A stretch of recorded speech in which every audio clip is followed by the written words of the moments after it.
After a disappointing start to the year for the Reds after losing the first game of 2023 to Brentford, the cry from all of the support is for the club to sign more players this winter.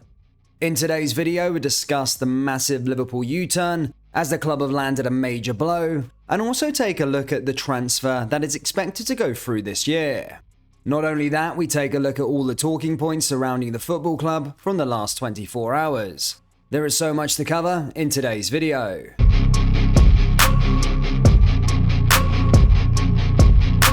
And hello everybody, welcome back to the channel guys. Before we get into today's video, please do smash that like button and subscribe to the channel for daily Liverpool content. Though it will be a deal for the summer, Liverpool are now expected to reach an agreement with Wolverhampton Wanderers to sign Portugal midfielder Matheus Nunes. Nunes has emerged as a target for the Reds as Jurgen Klopp plots a revamp of his midfield ranks, but any transfer would be for the summer and not now in the January transfer window. That comes due to the 24-year-old having already played for two clubs this season, swapping Sporting Lisbon for Wolves in August, and rules prohibit appearances for a third team. It may not be the signing Liverpool supporters are hoping for this month, but progress seems to be being made with regards to the Portuguese. According to the Telegraph's Sam Wallace, as things stand, a deal worth in the region of £44 million will be agreed ahead of the summer transfer window. Liverpool are said to have made a commitment to renew their interest in Nunes after their pursuit hit a roadblock last year, leading the midfielder to switch to Wolves.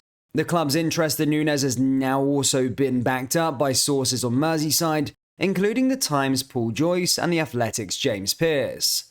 Liverpool enjoy a healthy relationship, not only with Wolves, but also Nunes' agency, whose clients include Jota, Fabinho, and Darwin Núñez.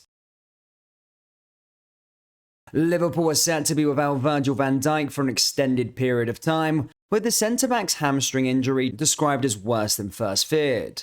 Both Van Dijk and Jurgen Klopp were optimistic when he was initially forced off in the 3-1 defeat to Brentford on Monday night. Speaking in his post-match press conference, the manager said, he is fine and he is a very good judge of these kind of things. I think it is not an injury. But it is now being reported that Van Dijk is facing timeout, with the Times' Paul Joyce relaying word from the club on Wednesday morning. Joyce describes the situation as worse than first feared, while the Athletic's James Pearce explains the player is set to see a specialist today to establish the extent of his injury. No timescale has been placed on the Dutchman's recovery just yet, but he is now set to miss the clashes with Wolverhampton Wanderers and Brighton at the very least. It seems possible that Van Dijk will now be absent for a lengthy period of time, which is a big blow for Liverpool, who will be without a player who has been ever present in the Premier League and Champions League since his arrival.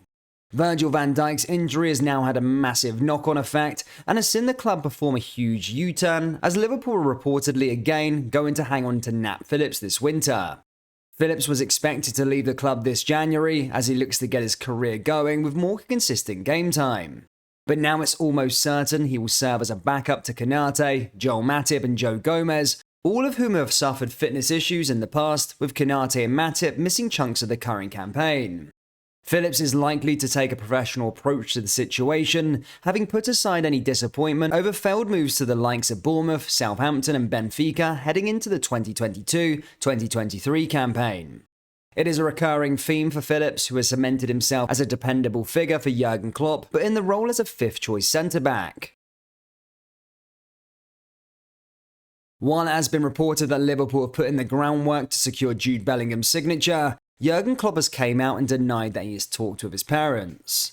Bellingham is the priority target for Liverpool ahead of the summer transfer window, where he is expected to depart Dortmund after 3 years. Though still only 19, the England international has developed into one of the standout midfielders in Europe, enhancing his reputation further at the World Cup. Liverpool are not the only side hoping to land a deal with Dortmund. However, with Real Madrid and Manchester City considered other front-runners, Liverpool will be hoping to present the youngster the best fit in their sporting project.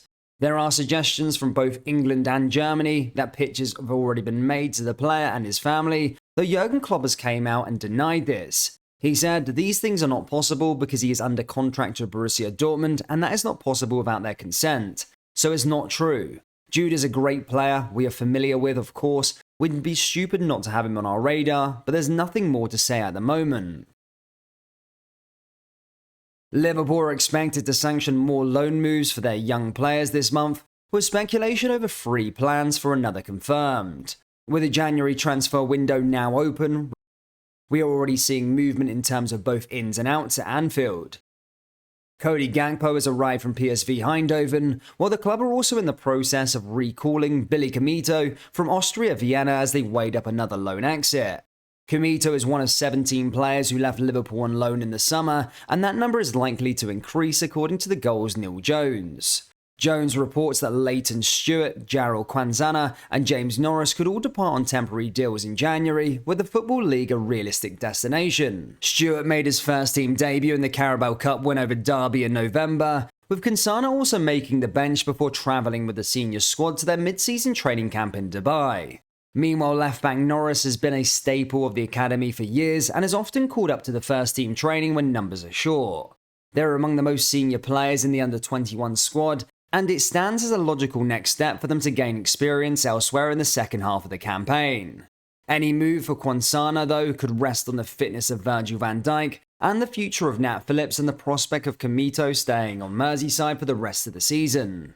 Liverpool are also seeking a loan club for goalkeeper Liam Hughes, who is part of the Reds' pre-season squad in Germany but has not featured at all at academy level this term. Finally, Christopher Nkunku is set for a Premier League move this summer with Chelsea, but reports have emerged that Jurgen Klopp turned him down for Liverpool. Nkunku has emerged as a key player for RB Leipzig since his arrival from Paris Saint-Germain in 2019, and in the past year and a half he has scored 52 goals and assisted 24 in 75 games. The Frenchman is expected to depart Germany this summer, with widespread reports claiming that he is due to join Chelsea in a deal worth around £56 million. This comes after links with a switch to Anfield last year before Darwin Núñez's club record transfer from Benfica was confirmed. It was unclear at the time whether talk of Nkunku potentially joining Liverpool was simply agent talk, but the Telegraph's Sam Wallace has backed up those claims and said they were true. Liverpool fans, what do you make of Virgil van Dijk being injured, and what are your thoughts on the club signing Matheus Nunes in the summer? Let me know your thoughts down there in the comment section below. That brings us to the end of today's video. Please do smash that like button and subscribe to the channel for daily Liverpool content. We have also released our Jurgen Klopp LFC t-shirts. They're now available on our website. Just go down into the link in the description or go to copyclothing.com. Also, if you want more Liverpool news, do consider pressing the join button and becoming a channel member. Thank you, and I'll see you all next time. Take care. Peace.